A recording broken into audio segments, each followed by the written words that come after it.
This is the brand new Canyon Endurace CFR. I'm really excited to finally get my hands on this bike because most bike manufacturers nowadays have been refreshing their endurance lineup of road bikes. And that's because the endurance category is becoming more and more popular. So we have manufacturers like BMC recently refreshing their road machine. We have Trek recently refreshing their Domani. And we also have Canyon refreshing their Endurace with this new model here. Now, even though this is the highest end top tier CFR model, most of what I'm going to talk about applies to the entire range, starting at the bottom end, especially when we talk about things like geometry and even performance, because there really is not going to be a huge difference in performance between the lower end versions and the higher end versions. So let's get right into it. So starting with the frame. Now, the first thing you'll probably notice with the frame, which is kind of consistent with Canyon, is that the paint job, in my opinion, is a little bit lackluster. Canyon tends to not put a lot of effort into their paint jobs. Now, with this particular model, the Canyon logo is sort of written in this green metallic paint, and there are some like sparkles and decals also in the same green that show up on the fork and the seat stay. It's kind of cool. It has a nice little touch. It does sort of sparkle in the sunlight, but overall, to be honest, I'm kind of surprised that they only offer this in one paint job. They used to offer this in a sort of like subtle white color that I thought looked really cool. But they cut that out for some reason, and now they only offer different paint jobs in lower end versions of this bike, which is kind of strange. But in any case, it is what it is. One of the reasons why, in my opinion, they may have kept the paint job kind of bland is because when you add paint, you also add weight. And in an effort to keep the weight down, they may have removed the paint for that reason. That's something that some bike manufacturers do. This bike here, in all of its SRAM red glory, weighs about 16.5 pounds or 7.5 kilos. That's without the Garmin mounts and the pedals, which is respectable. It's not the lightest thing in the world. If you were to compare that to like a Canyon Ultimate, for example, those things can get down to 14.5 pounds, which is crazy light. But this is respectable, and I think for endurance bikes too, it's definitely on the lighter side. Most endurance bikes tend to weigh a little bit more, but we're starting to see that drop a little bit. Okay, so other than the paint job, the one thing you'll notice when looking at this bike too, which is different from the previous version, we now have a storage compartment in the top tube, which is actually really interesting. Now, if you watch David Arthur's review on this bike, I think he put it well when he said it kind of looks like a battery compartment on a TV remote. It kind of does. I don't really care about that, though. I don't think it looks that bad. My biggest thing with this storage compartment is that there's really just not a lot of space in there. So, you take this cover off, and Canyon does supply you a little baggie that has several compartments. But, man, I don't know what tool you can fit in there because there is not a lot of room. I think this would have been better off if they would have put it in the down tube. That's where most bike manufacturers put their frame storage. So I don't know why Canyon put it there. In fact, what really would have been cool is if they would have put the storage in the down tube and then put a bento box mount on the top tube.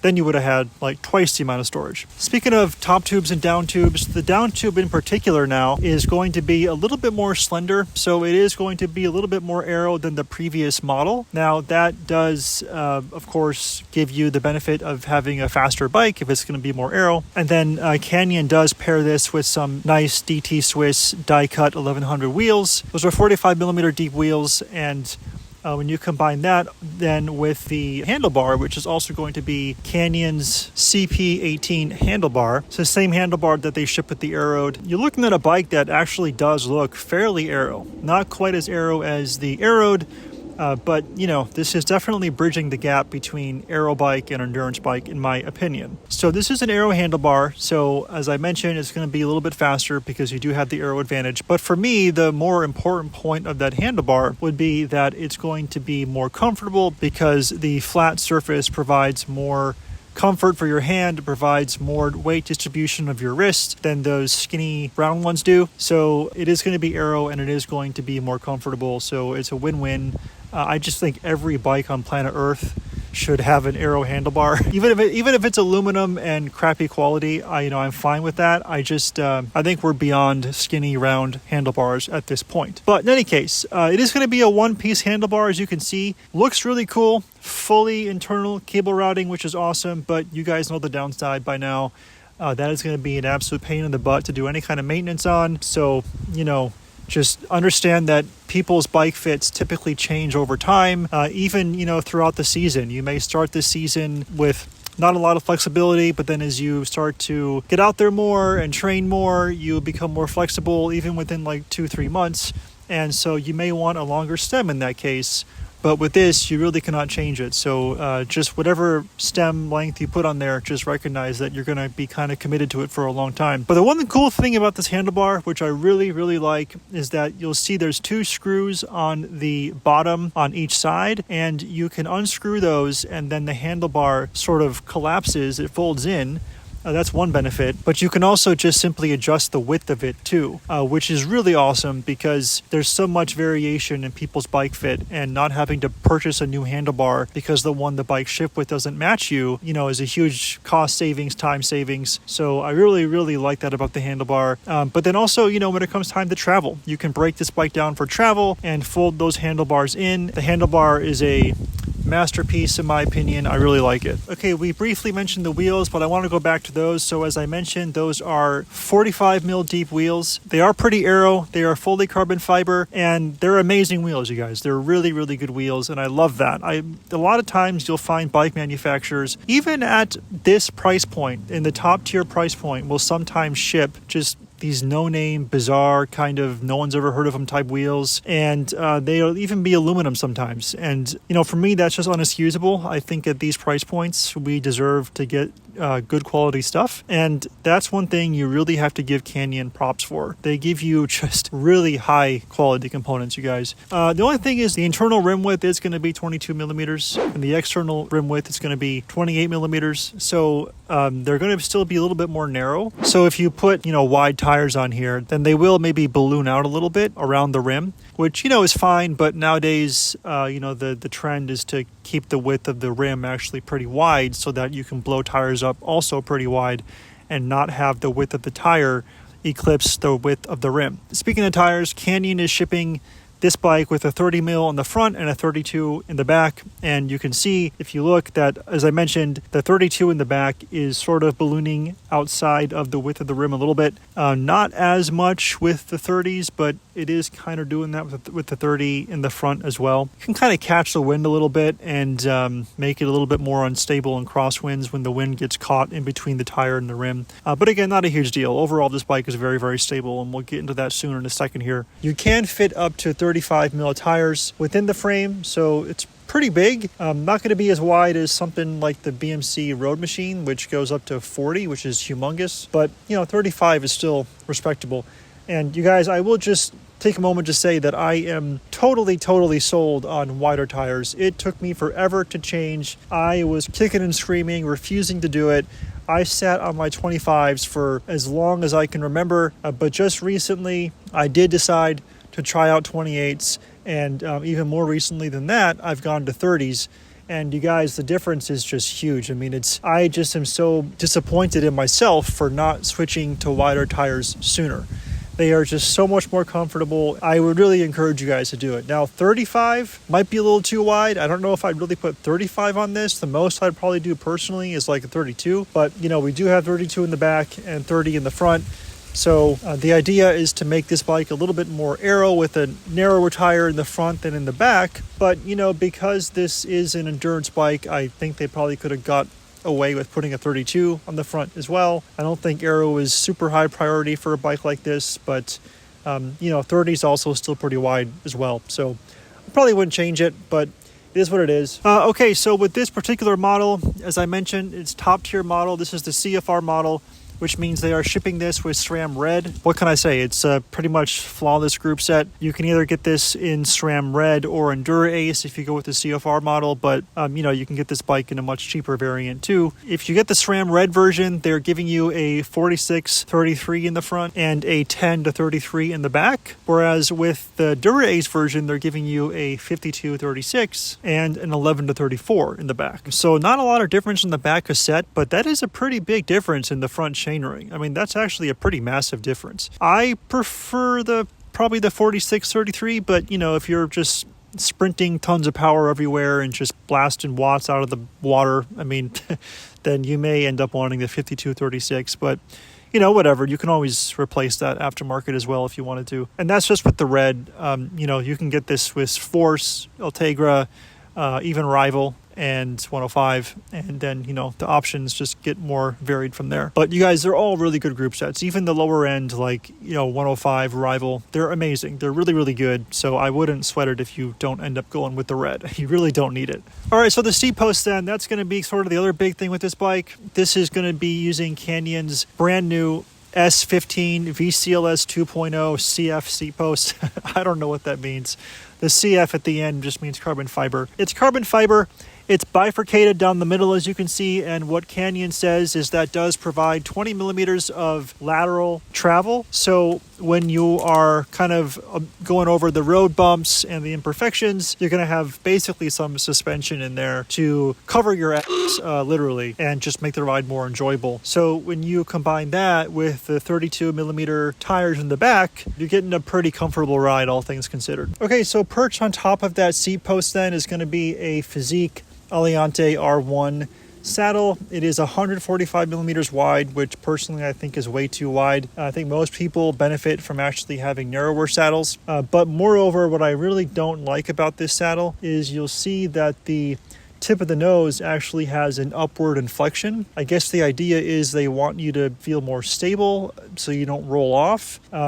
But, the handlebars being so low, you have to kind of bend forward. Just know that if you get sensitive to perineum issues, then that's probably going to be a problem for you.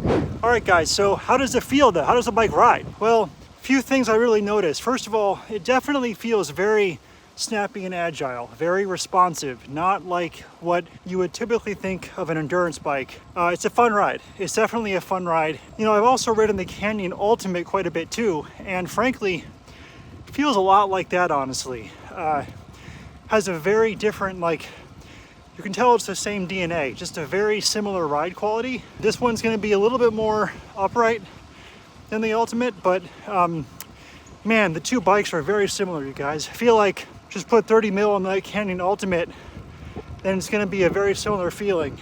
It's not quite as snappy as the Ultimate, but what it lacks in agility, it definitely makes up for in stability. But as I mentioned, you guys, the ride quality, very, very similar between the two. But I also noticed, you guys, this bike is not super endurance oriented, in my opinion. I mean, it still feels kind of racy. It feels aggressive. It's a little bit more upright than traditional aero bike. But this is still a racy bike, I feel like. But it's fun, you guys. It's a fun ride. That 32 in the back and the 30 tire in the front. Man, this thing is so smooth. Can't say I really noticed too much of the seat post thing, but maybe it's there. It's hard to say. It's not a harsh ride by any means, so maybe it is working. Yeah, overall, you guys, it's a great ride. Again, I think as I said, a little bit of a misnomer to put it in the full endurance category. I think this is still more of a more comfortable race bike, I would say.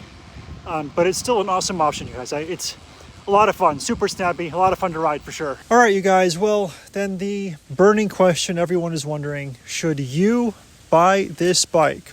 Well, you guys, honestly, I'm kind of struggling with this bike. The reason is because I feel like it's kind of trying to be a lot of things at once. It's sort of trying to be an aero bike in some respects, also kind of an endurance bike in other respects, but I just don't feel like it distinguishes itself too much from the Canyon Ultimate.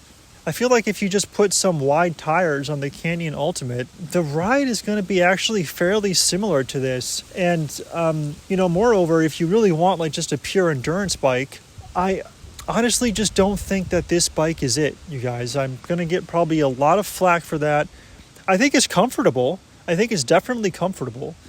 But for pure comfort, I still think a Trek Domani is probably more comfortable. BMC Road Machine, I think, is more comfortable. This is kind of I would describe this as sort of a slightly aero, racy endurance bike. But I guess I just wasn't feeling wowed by this bike. I don't feel like it really grabbed me.